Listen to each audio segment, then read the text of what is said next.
GFM's TV.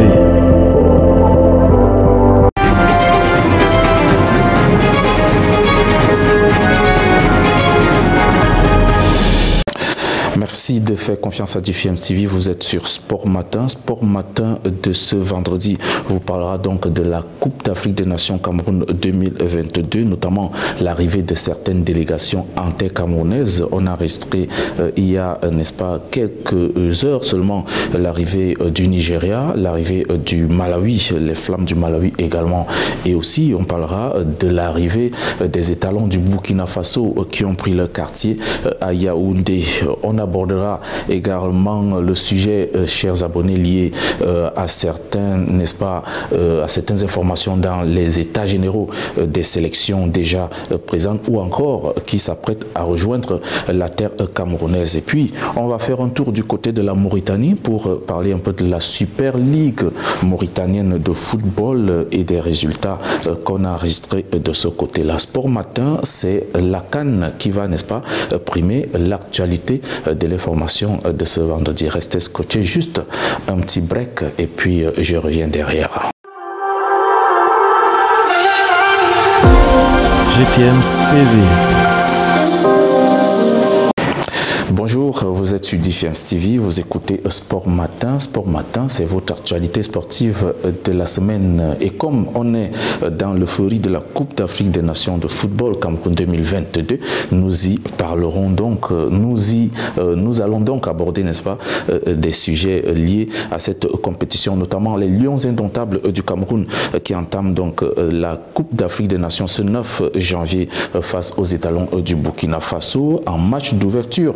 L'équipe entraînée par Antonio Conceição n'a certes pas bénéficié des matchs de préparation au cours de l'approche de cette compétition, mais l'équipe est tout de même sereine et peaufine sa préparation dans son quartier général du côté de Yaoundé. Le gardien de but de l'Ajax d'Amsterdam, André Onana, a lui obtenu une permission des dirigeants camerounais pour aller signer son contrat avec l'Inter de Milan, c'est du côté de l'Italie. André Onana a donc passé sa visite médicale et a paraphé un bail de 5 ans avec l'Inter de Milan. Il est d'ailleurs en fin de contrat avec l'Ajax d'Amsterdam. André Franzambo, lui, milieu de terrain de Naples, revient sur l'état d'esprit du groupe et pense qu'il forme une famille. Le groupe, pour moi, c'est un groupe avec beaucoup de qualité, mais je pense que la différence aujourd'hui se fait surtout au niveau d'état d'esprit et de la cohésion qu'on a dans ce groupe. C'est vraiment une famille, tu le ressens. C'est 28 soldats qui ont envie de faire les choses ensemble, qui viennent défendre un peuple et pour moi, avec ça, on peut tout accomplir. Le Cameroun est 5 fois champion d'Afrique et évolue donc dans le groupe A. Il va donc affronter le Burkina Faso, le Cap-Vert et puis l'Éthiopie avec pour objectif de passer au second tour. Le sélectionneur adjoint François Omambik, ancien international camerounais, nous parle ici de la séance d'entraînement de reprise juste après la trêve des fêtes de décembre. Après une journée de récupération, aujourd'hui vous avez vu l'entraînement était basé au niveau des jeux. Donc c'était une séance de reprise après une journée de repos très intense. Vous avez vu des duels. La qualité est là. Bon, on avance petit à petit. Du moment qu'on récupère tout l'effectif. Donc nous veillons en sorte que l'état d'esprit reste et ça se voit au niveau des entraînements. Vraiment, depuis qu'on est là, je suis satisfait de ce que je vois.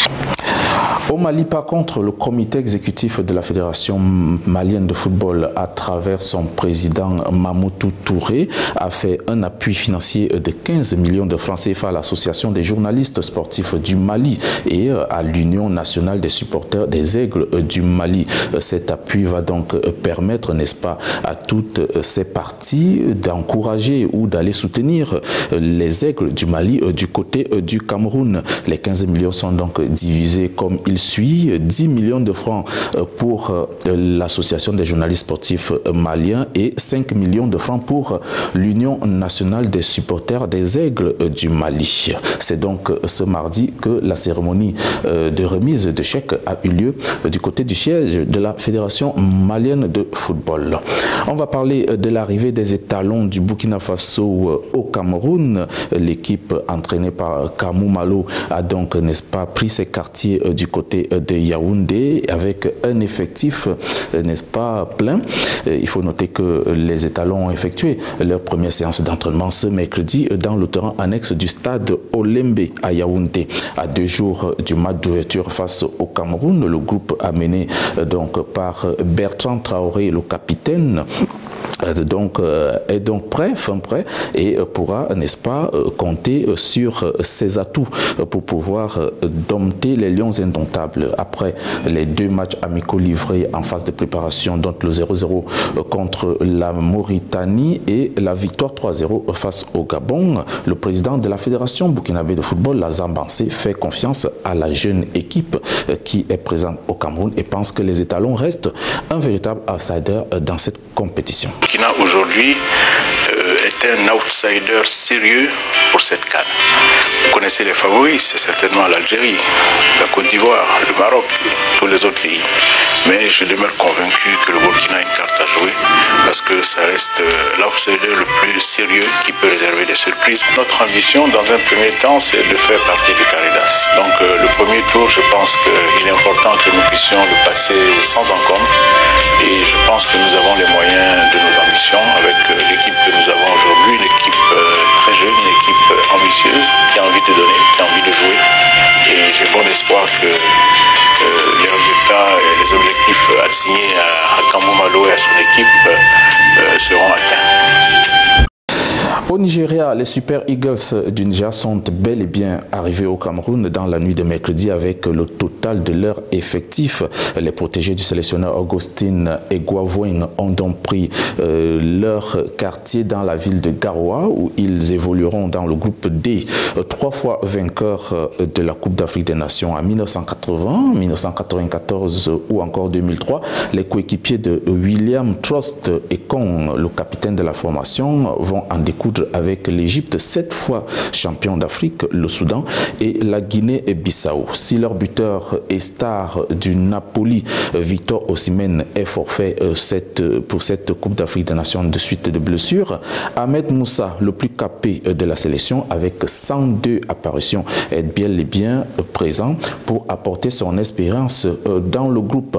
On va aussi évoquer le cas de l'arrivée du Malawi, n'est-ce pas, qui est déjà au Cameroun. Les Flammes du Malawi ont atterri à l'aéroport de Douala avant de rallier immédiatement Bafoussam où, n'est-ce pas, ils vont évoluer dans le groupe B. Le sélectionneur roumain Marino Mario Marinica s'est donc déplacé avec 23 joueurs, dont 2 évoluant en Europe, à l'instar de Charles Petro du Sheriff Tiraspol en Moldavie. Notons que cette équipe a battu le Real de Madrid en Ligue des Champions. On a d'ailleurs vu ce match cette saison. Et puis, il y a un autre joueur qui joue de côté de l'Europe, c'est Francisco Madinga du Football Club Diagori, c'est en Géorgie.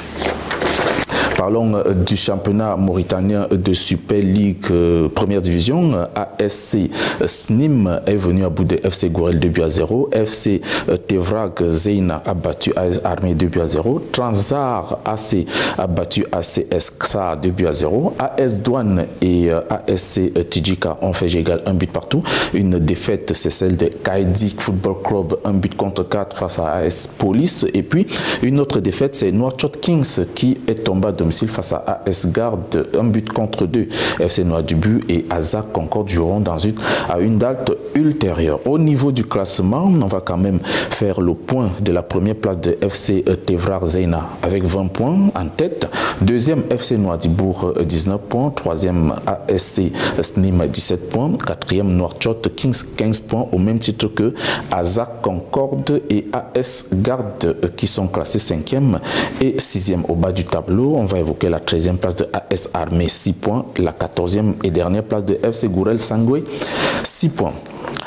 Parlons de toute autre chose, toujours concernant la Coupe d'Afrique des Nations. Après une première série de mesures dont l'objectif pour les spectateurs de présenter un pass vaccinal et un test négatif pour assister au match de la Coupe d'Afrique des Nations 2022, la Confédération africaine de football a annoncé ce mardi que la capacité des stades sera plafonnée pendant la compétition afin de limiter la proximité entre les spectateurs et donc les risques de transmission du Covid-19. Les stades abritant la compétition seront donc remplis ou pleins, si vous voulez, à 80% maximum. On va aborder le sujet lié à la Gambie. À quelques jours du premier match de la Coupe d'Afrique des Nations, la Gambie tire la sonnette d'alarme, durement frappée par le Covid-19, dont 16 joueurs et 5 membres du staff administratif testés positifs. Les Scorpions ont annulé leurs 2 matchs amicaux face à l'Algérie et à la Syrie. Pour cette raison, Tom Saint-Fiet, l'entraîneur, craint de ne pas être à mesure d'aligner une équipe compétitive lors de cette compétition si la CAF refuse, n'est-ce pas, de les autoriser à remplacer leurs joueurs contaminés. Par rappel, donc, la Confédération africaine de football permet tout simplement aux sélections de remplacer les joueurs blessés mais pas positifs au Covid-19 puisque les listes sont élargies à raison de 28 joueurs au lieu de 23 comme cela a souvent eu lieu. La Sierra Leone, quant à elle, poursuit sa préparation avant d'entamer sa compétition face au tenant du titre et recordman des victoires d'affilée, l'Algérie. Les Sierra Leonais sont déjà entrés dans la compétition et Ali Mohamed Sessaï, joueur de Persebouya Surabt, maintient donc l'esprit positif du groupe. I was born in London, the UK, but both parents are from Sierra Leone. They were born here, so I've been pretty much connected with Sierra Leone from a young age. Made my debut for the national team 2014 against Cameroon, and I'm sure every player, you know, is competitive. This is our livelihood, so everyone's upset. I'm upset myself, but nevertheless, I'm a professional. You know, I have a job to do, and I can never blame any of my teammates. So I feel like it's my duty to support them and help them, the ones that have been selected, and also get something out of the training for myself, because I still have games at my club, so you know I want to be in the fittest condition as possible. I wish all the boys the best, all of the boys that have been selected. I believe in all of them, and I hope that we show the world what we can do as underdogs. Après sa défaite 3-0 face au Burkina Faso et le match nul 1 but partout face au Noir Bitoun de Mauritanie en match amical, les Panthères du Gabon ont refusé de prendre la destination du Cameroun pour prendre part à la Coupe d'Afrique des Nations. La bande à Pierre-Emerick Aubameyang réclamait donc leur prime avant de rallier le Cameroun. Et c'est donc après avec de longs échanges et d'heures d'ailleurs de négociations avec les responsables du football gabonais qu'une solution a été trouvée. Plus de peur que de mal, les joueurs ont, n'est-ce pas, accepté finalement de prendre le vol pour Yaoundé au Cameroun. Il faut noter que l'équipe entraînée par Patrice Neveu sera donc à l'œuvre ce lundi face aux Comores. C'est ainsi que la délégation, n'est-ce pas, a accepté de payer les primes des joueurs avant ce match face aux Comores.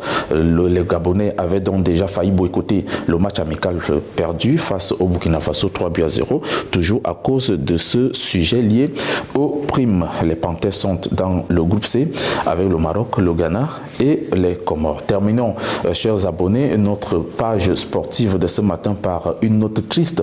C'est le décès du footballeur ivoirien ce mardi du club de 2e division saoudien Al Bourkiach FC Oussou Konan Anissé. Il s'appelait donc Oussou Konan Anissé et est décédé des suites d'un malaise. Âgé de 32 ans, l'ex-joueur du FC San Pedro a beaucoup voyagé avec des passages dans des clubs mythiques du continent africain comme Africa Sport d'Abidjan bien sûr, Espérance de Tunis en Tunisie ou encore Al Ali du Caire en Égypte. Il a aussi joué pour le club suisse du FC Sion qui a d'ailleurs fait une note de condoléances à la famille et à la fédération ivoirienne de football et aussi Il est passé par le AJK Helsinki en Norvège. Il faut noter que Oussoukona Anissé était parti en Côte d'Ivoire pour passer les fêtes de fin d'année avec ses proches, dont la famille et amis, et ne retournera donc pas dans son club du côté de l'Arabie Saoudite